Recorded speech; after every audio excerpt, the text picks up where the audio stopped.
Hello and welcome to Take a Closer Look. My name is Tracy Glab and I'm the Curator of Collections and Exhibitions at the Flint Institute of Arts. There are so many fascinating stories behind works of art in any museum, and sometimes when you're in the galleries, it's hard to just take it all in.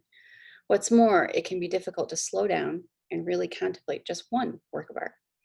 In this video series, we invite you to take a closer look at a single work of art in the FIA collection to see what you may discover.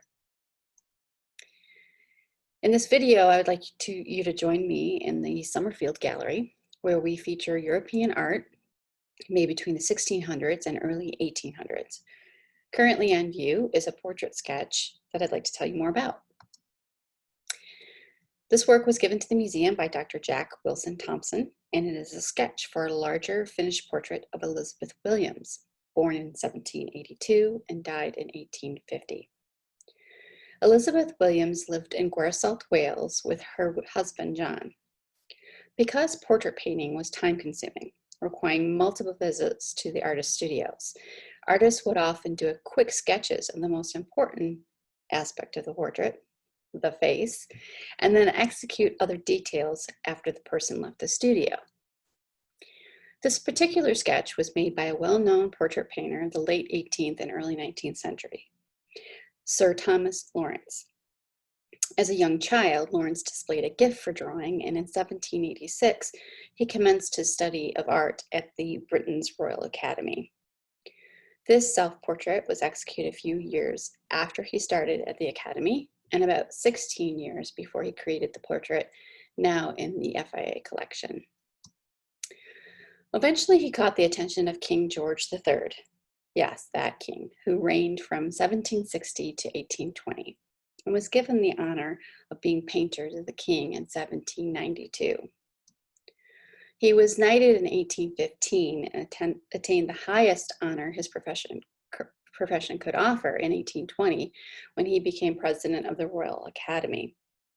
The exhibition room of the Academy can be seen on the left in Somerset House.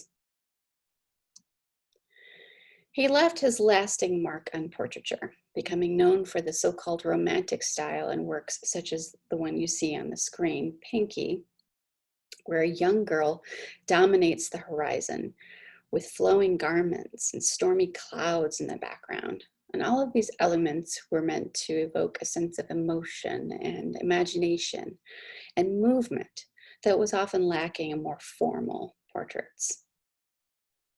Returning to the sketch at the FIA, it's easy to wonder what we're missing since we only have an image of her face and neck.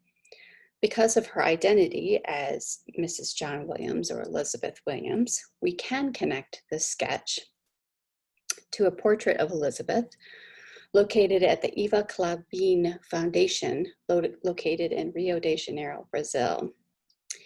This portrait offers many details that come into clear focus when we look at a reproductive print made in 1830. The print on the left would have been based on the original painting, but the reproduction is reversed due to the printing process. It's not clear if the painting in Brazil has been cut down or if the engraver simply added more details. Speaking of details, we see a lot more elements that offer clues to her identity. There are two putti, or winged naked babies, in the upper left corner. And notice how Elizabeth's gaze, her eyes, look up toward the corner, as if she's seeing this divine inspiration happen. There's also an organ on the right. And lastly, Mrs. Williams is holding sheet music.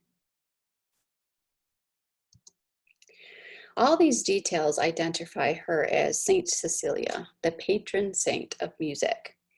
It was not uncommon for artists to depict their subjects, especially in the case of women, as saints or allegorical figures. It's possible that this saint held a particular meaning for Mrs. Williams, especially if she was a musician herself. But biographical details about her are very scant. From one local history dated about 100 years after the portrait was made in 1905, she's called a famous beauty, and it lists her as the daughter of Dr. Currie and Mary Vaux. She lived with her husband at Gwersyllt Park and they died without children. So the husband's estate, including presumably the painting, went to his nephew. A footnote in the same 1905 publication quotes a Mr. Trevor Parkins as saying that many engravings of the portrait of Mrs. John Williams by Sir Thomas Lawrence, like the one you see on the screen, were seen in many of the neighborhood houses. The husband died 2 years before his wife, and a monument to him was erected by her and can still be seen in the All Saints Church in Gwersyllt. While today we've looked at much more than you could actually see if you came here in person, the idea that every painting has a story to tell if you look just a little closer remains the same. I hope to see you very soon in the galleries.